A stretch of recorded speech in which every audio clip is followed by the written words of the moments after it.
First, ipiprepare ko muna yung sauce para ibubuhos ko na lang mamaya. Maglalagay ako ng toyo, oyster sauce, sesame oil, asukal, maglalagay din ako ng cornstarch at ng tubig. Hahaluin ko muna ito. Kung hindi ka pa nakapag-subscribe sa aking channel, please subscribe at i-click mo na rin ang notification bell para lagi kang updated sa aking latest recipes. Ayan, okay na ito. Tatabi ko muna ito. Maglalagay ako ng cooking oil. Ipiprito ko muna dito itong luya at itong bawang.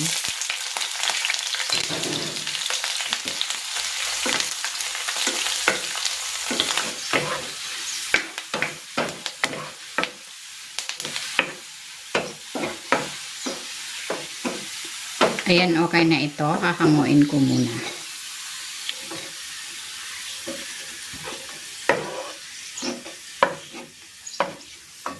Ipiprito ko naman dito itong isda.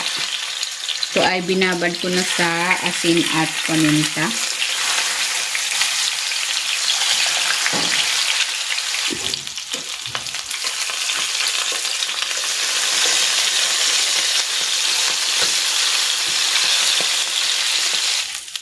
Ayan, okay na ito. Hanguin ko muna.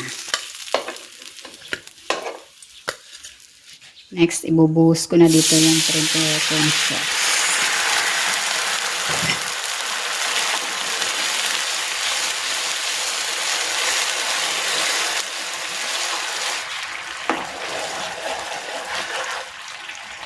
Medyo masyadong malapot. Maglalagay ako ng konting hot water.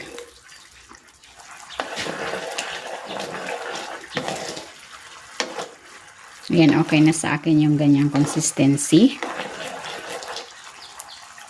Ilalagay ko na yung isda.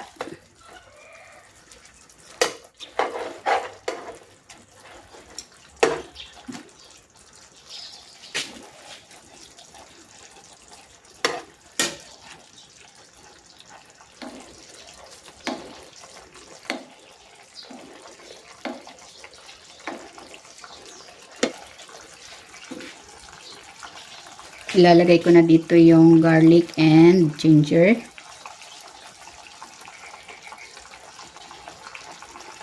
At itong spring onion. Ayan, luto na itong ginger garlic fish steak. Hahanguin ko na ito.